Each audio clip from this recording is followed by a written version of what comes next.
তাহলেই একমাত্র আমরা রক্তদান দেখা দান। আর আমরা ওই কামনা নিয়ে নতুন বছর পদার্পণ করব।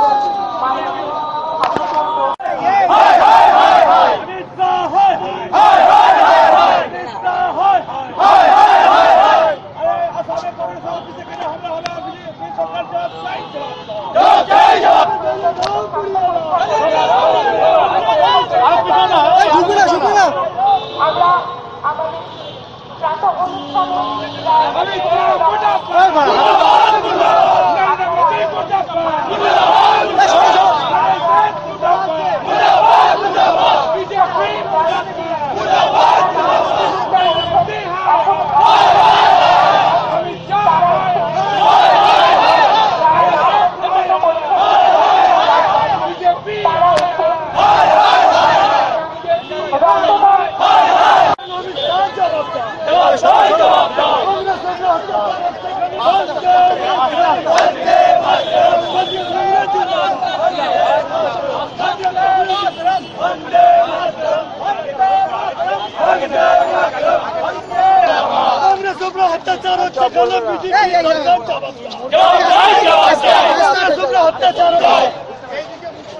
मोदी होशियार वंदे मातरम वंदे मातरम वंदे मातरम वंदे मातरम জাতীয় কংগ্রেস জিন্দাবাদ জিন্দাবাদ জিন্দাবাদ জাতীয় কংগ্রেস জিন্দাবাদ জিন্দাবাদ জিন্দাবাদ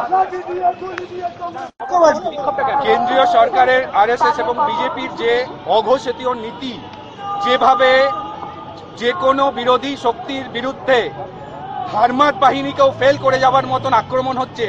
রিসেন্টলি যেটা আমাদের আসাম প্রদেশ কংগ্রেসের ওপরে 400 মতন লোক ঢুকে গিয়ে বর্বরভাবে মারা হয়েছে, ব্লাডশেড হয়েছে, তার বিরুদ্ধে দেশ জুড়ে যুব কংগ্রেস প্রতিবাদে নেমেছে এবং এর আমরা অনেক একদম শেষ দেখে চলব। আজকে কার তরফ থেকে কেন কথা প্রদেশ যুব কংগ্রেসের তরফ থেকে আমাদের এই প্রোগ্রাম নেওয়া হয়েছে। প্রদেশ যুব কংগ্রেস প্রেসিডেন্ট অরিন্দম ভট্টাচার্যের নির্দেশে এই প্রোগ্রাম নেওয়া হয়েছে এবং অমরিন্দর সিং রাজা ব্রার এবং আমাদের নেতা শ্রী রাহুল গান্ধীজির নির্দেশে সারা দেশে এই প্রোগ্রাম, এই মুভমেন্ট চলছে। আমাদের ক্রমাগত প্রোগ্রাম হয়েই যাচ্ছে, কালকেও হয়েছে বিজেপি অফিসের সামনে, আজকেও আমরা এখানে দেশ জুড়ে আমরা প্রত্যেকটা জায়গায় এর বিরুদ্ধে আমরা প্রোগ্রাম করে যাব। প্রীতম কর্মকার, প্রদেশ যুব কংগ্রেস সেক্রেটারি।